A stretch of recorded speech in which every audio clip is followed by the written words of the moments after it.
হ্যাঁ বল। ওমা জানো আমি একটা অন্যায় করে ফেলেছি। তোমার জামাই আমার মুখে মুখে তর্ক করছিল, দিছি কানের নিচে এক সেটা ভাঙা এক সোয়ার। তারপরে তো না কানে মনে হয় শুনতেছে না। আরে তাই কি হয়েছে, চর মারিছিস?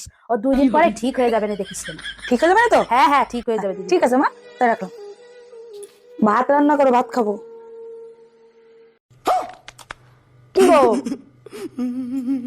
ভাত রান্না করো, ভাত খাবো। হ্যাঁ ভাত রান্না করো, ভাত খাবো। ও হ্যাঁ, আমার খেতে পাইছে, যাও না ভাত নিয়ে আসো গোটা, বিশাল খেতে পাইছে, যাও যাও নিয়ে আসো তাড়াতাড়ি, যাও যাও ভাত খাবো। এই অভিনয়টা আমার 1 সপ্তাহ ধরে চালাতে হবে, আমি বাড়ির কোনো কাজ করব না। ইয়েস। কি গো, এই থালা বাসন পরে মেজে ফেলো। এই থালা বাসন মেজে ফেলো, থালা বাসন মেজে ফেলো। বাজার যেতে হবে? আরে যাচ্ছি যাচ্ছি, কখন থেকে বলেই যাচ্ছে বাজার যাও বাজার যাও, যাচ্ছি। মালটার কি হলো?